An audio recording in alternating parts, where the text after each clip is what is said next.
ગુજરાતની લગભગ નહીં તો 200 એવી સીટો છે કે જ્યાં કોંગ્રેસને ભાજપમાંથી ઉમેદવારો આવ્યા અને ભાજપના પૈસા ભાજપના, ઉમેદવાર ભાજપનો, ટિકિટ કોંગ્રેસની અને ચૂંટણીમાં મત તોડવા માટે ઊભું રહેવાનું. કોંગ્રેસના ફોર્મ ભરવા માટે કોઈ ઉમેદવાર જ નહોતા, તો એ આપને આનંદ થશે કે ઉમેદવારો આપણે આપ્યા કે ભાઈ તમારું ખરાબ ન ગયે તો આ ઉમેદવાર છે આનું ભરાવી દો. સ્થાનિક સ્વરાજ્યની ચૂંટણીમાં રાજકારણ ત્યારે ગરમાયું જ્યારે આમ આદમી પાર્ટીના ધારાસભ્ય ગોપાલ ઇટાલિયાએ કરેલા એક દાવાને જાણે કે સમર્થન આપતા હોય એવું નિવેદન ભાજપના ધારાસભ્યએ આપ્યું. ધોરાજીના ધારાસભ્ય મહેન્દ્ર પાડલિયાએ જેતપુરમાં જનસેવા સંકલ્પ કાર્યક્રમમાં સંબોધન કરતા એવો દાવો કર્યો કે ઘણી જગ્યાએ કોંગ્રેસ પાસે ઉમેદવાર નહોતા તો ભાજપે આપ્યા છે. રવિવારે બપોરે જ મીડિયા સાથે વાત કરતા ગોપાલ ઇટાલિયાએ આરોપ લગાવ્યો હતો કે 200 જેટલી બેઠકો પર કોંગ્રેસની ટિકિટ પર ભાજપવાળા ચૂંટણી લડી રહ્યા છે. મહેન્દ્ર પાડલિયાના આ નિવેદન બાદ કોંગ્રેસના લલિત વસોયાએ પલટવાર કર્યો છે. કોંગ્રેસની આબરૂ બચાવવા માટે ભાઈ શ્રી મહેન્દ્રભાઈ, મારે આપને કહેવું છે કે તમારી પાસે ગત નગરપાલિકામાં પણ પૂરતા ઉમેદવારો નહોતા કે આ વખતે પણ ઘણી જગ્યાએ સામાન્ય માણસને, જેને કાયદેસર રાજકીય રીતે માણસ ન હોય, ઉમેદવારો નથી મળતા, ત્યાં તમે ઉમેદવારો ઊભા રાખી દીધા છે. તમે તમારા ભાણા ઉપરથી માખી ઉડાડો. તમે આપ બળાઈ કરીને કોંગ્રેસ પાસે ઉમેદવાર નહોતા ને અમે ઉમેદવાર આપ્યા છે એવી બળાઈઓ કરવાની વાત રહેવા દો. આ તરફ ગોપાલ ઇટાલિયાને મોકો મળી ગયો છે. અધૂરામાં પૂરું ઇટાલિયાએ વસોયા પર પણ કટાક્ષ કર્યો અને 2022ની ચૂંટણી વખતનું નિવેદન પણ યાદ કરાવી દીધું. અમે ઘણા સમયથી કહીએ છીએ કે કોંગ્રેસ ચૂંટણી નથી લડતું, કોંગ્રેસમાંથી ભાજપના માણસો ચૂંટણી લડે છે. યા તો આમ આદમી પાર્ટી જીતે નહીં, યા તો ભાજપ વિરુદ્ધના મત છે એ વેડફાઈ જાય એના માટેનું ષડયંત્ર ભાજપ અને કોંગ્રેસે ભેગા મળીને ચાલુ કર્યું છે. આવું જ ષડયંત્ર વિસાવદર વિધાનસભાની પેટા ચૂંટણી વખતે કર્યું હતું કે કોંગ્રેસની અંદર ભાજપમાંથી ઉમેદવારો મૂકેલા અને આજે ફરી વખત એમને ભોપાળું સામે આવ્યું છે.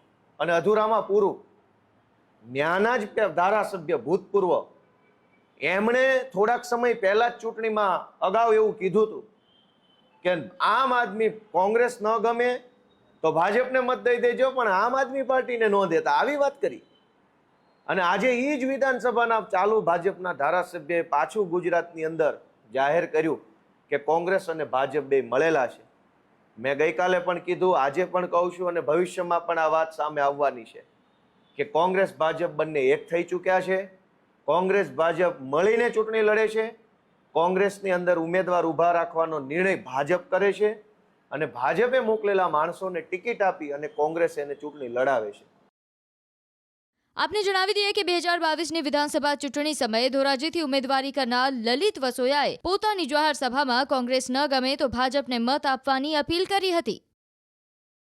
કોઈ આમ આદમી પાર્ટીની વાત કરે તો હું મંચ ઉપરથી કહું છું કે આમ આદમી પાર્ટીને મત દેવા કરતા ભારતીય જનતા પાર્ટીને મત દેજો. જો કે ભાજપ અને કોંગ્રેસ પર પ્રહાર કરવાની લાયમાં ધારાસભ્ય અને વકીલ ઇટાલિયા પણ એ સ્વીકારી બેઠા કે આમ આદમી પાર્ટી પાસે પૂરતું સંગઠન નથી, કેટલીક જગ્યાએ સક્ષમ ઉમેદવાર પણ નથી. અનેક જગ્યાએ બિનહરીફ ભાજપ જીતી ગયું. અનેક જગ્યાએ કડીમાં, અહીં દક્ષિણ ગુજરાતમાં, સૌરાષ્ટ્રના અનેક નગરપાલિકા, તાલુકા પંચાયતોમાં ભાજપ બિનહરીફ જીતી ગયું.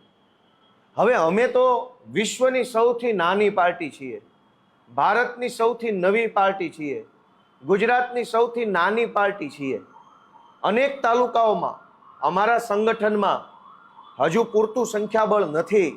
ક્યાંક સંગઠનમાં માણસો ઘટે છે, ક્યાંક સંગઠન નાનું પડે છે, ક્યાંક સંગઠનની અંદર જે માણસો છે એ ચૂંટણી લડવા માટે હજુ એટલા ઘડાયેલ નથી. એમ અમે તો નાના છીએ, નવા છીએ, અમારી પાસે નથી કદાચ અમુક તાલુકાઓમાં ઉમેદવાર ઊભા રાખી શકાય એવી સ્થિતિ. પણ કોંગ્રેસ તો કહે છે પોતાની જાતને વિપક્ષની સૌથી મોટી પાર્ટી. એમની પાસે કેમ ઉમેદવાર નથી? કેમ એમણે ભાજપને બિનહરીફ જીતવા દીધા? અમે તો નવા છીએ. એ તો 150 વર્ષ જૂની પાર્ટી છે. 150 વર્ષ જૂની પાર્ટી 30 વર્ષથી વિપક્ષમાં છે અને છતાંય એની પાસે ઊભા રાખવાના ઉમેદવારો નથી અને વાતો એવી કરે છે કે આમ આદમી પાર્ટી અમારા મત તોડી જશે.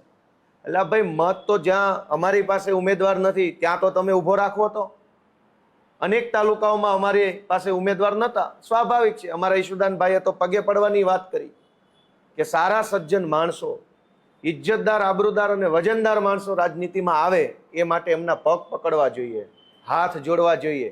આવું ઈશુદાનભાઈએ કીધું. અમે કોશિશ કરી કે સારા માણસો રાજનીતિમાં આવે, પણ ક્યાંક અમને ઉમેદવાર ન મળ્યા કેમ કે અમારી પાર્ટી નવી છે. કોંગ્રેસને ઉમેદવાર ન મળ્યા અને વાતો એવી કરે છે કે આ ત્રિપાંખ્યા જંગમાં અમારા મત તોડી જશે. કડીમાં કેમ કોંગ્રેસે ઉમેદવાર ન ઊભા રાખ્યા? અન્ય જગ્યાએ જ્યાં જ્યાં બિનહરીફ થયું છે, ખેડામાં, અહીં નવસારી સાઈડ, વાપી વલસાડ સાઈડ, ત્યાં કેમ ઉમેદવારો ન ઊભા રાખ્યા? આ બતાવે છે કે કેટલીક જગ્યાએ કોંગ્રેસ ઉમેદવારો ન ઊભા રાખી ભાજપને મદદ કરે છે, કેટલીક જગ્યાએ ભાજપનો જ માણસ લાવીને કોંગ્રેસમાંથી ઊભો રાખીને મદદ કરે છે. અને આ બધું કર્યા પછી પણ ભૂલથી જો કોંગ્રેસનો માણસ જીતી જાય તો એની સીધી સપ્લાય ભાજપમાં કરીને ભાજપને મદદ કરે છે.